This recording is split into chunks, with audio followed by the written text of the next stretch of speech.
കർത്താവിന്റെ മൊഴിയിൽ നിന്നൊഴുകും തിരുവചനം ഒരു മനമായി കേൾക്കാം, ഒരുമയോടെ പാടാം, അനുഗ്രഹമായി തീർക്കാം ഈ സുദിനം നമ്മിൽ വചനത്തിൻ കൃപയോടെ മുന്നേറിയിടാം.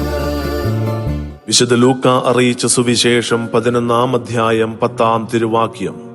ഈശോ അരുളി ചെയ്തു, എന്തെന്നാൽ ചോദിക്കുന്ന ഏവനും ലഭിക്കുന്നു.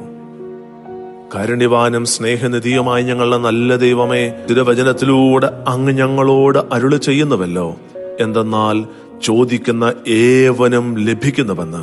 ദൈവമേ, അങ്ങ് ഈ ദിവസം ഞങ്ങളോട് അരുളി ചെയ്യുന്ന ഈ തിരുവാക്യം ജീവിതത്തിൽ ഏറ്റെടുത്തുകൊണ്ട് കർത്താവേ, വിശ്വാസത്തോടെ യാചിക്കുവാൻ, വിശ്വാസത്തോടെ പ്രാർത്ഥിക്കുവാൻ, വിശ്വാസത്തോടെ ചോദിക്കുവാൻ ഞങ്ങൾക്ക് കൃപ നൽകി അനുഗ്രഹിക്കണമേ എന്ന് ഞങ്ങൾ പ്രാർത്ഥിക്കുകയാണ്.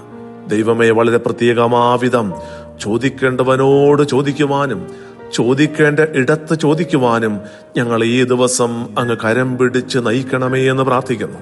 എല്ലാറ്റിൻ്റെയും ഉടയവനും പരിപാലകനുമായ ദൈവമേ, അങ്ങയുടെ അടുക്കലേക്ക് വരുവാനും അങ്ങയോട് മാത്രം ചോദിക്കുവാനും ആവശ്യകമായ പരിശുദ്ധാത്മ കൃപയാൽ ഞങ്ങളെ നിറയ്ക്കണമേ എന്ന് പ്രാർത്ഥിച്ചുകൊണ്ട് ദൈവകൃപയാൽ അനുഗ്രഹിക്കപ്പെട്ട ഒരു ദിവസം ഇന്നേ ദിവസം ഞങ്ങൾക്ക് ലഭിക്കുവാൻ, അങ്ങയുടെ ഈ തിരുവചനത്തിൽ ആശ്രയിച്ചുകൊണ്ട് ജീവിക്കുവാൻ ഞങ്ങളെ അനുഗ്രഹിക്കണമേ എന്ന് പ്രാർത്ഥിക്കുന്നു.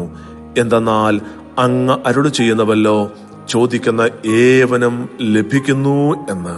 നമ്മുടെ കർത്താവ് ഈശോ മിശിഹായുടെ കൃപയും പിതാവായ ദൈവത്തിന്റെ സ്നേഹവും പരിശുദ്ധാത്മാവിന്റെ സഹവാസവും പരിശുദ്ധ അമ്മയുടെയും നീതിമാനായ മറിയൗസേപ്പിന്റെയും മാധ്യസ്ഥവും സകല മാലാഖമാരുടെയും സകല വിശുദ്ധരുടെയും സംരക്ഷണവും നൽകി സർവശക്തനായ ദൈവം നിങ്ങളെ ആശീർവദിച്ച് അനുഗ്രഹിക്കട്ടെ, ഇപ്പോഴും എപ്പോഴും എന്നേക്കും.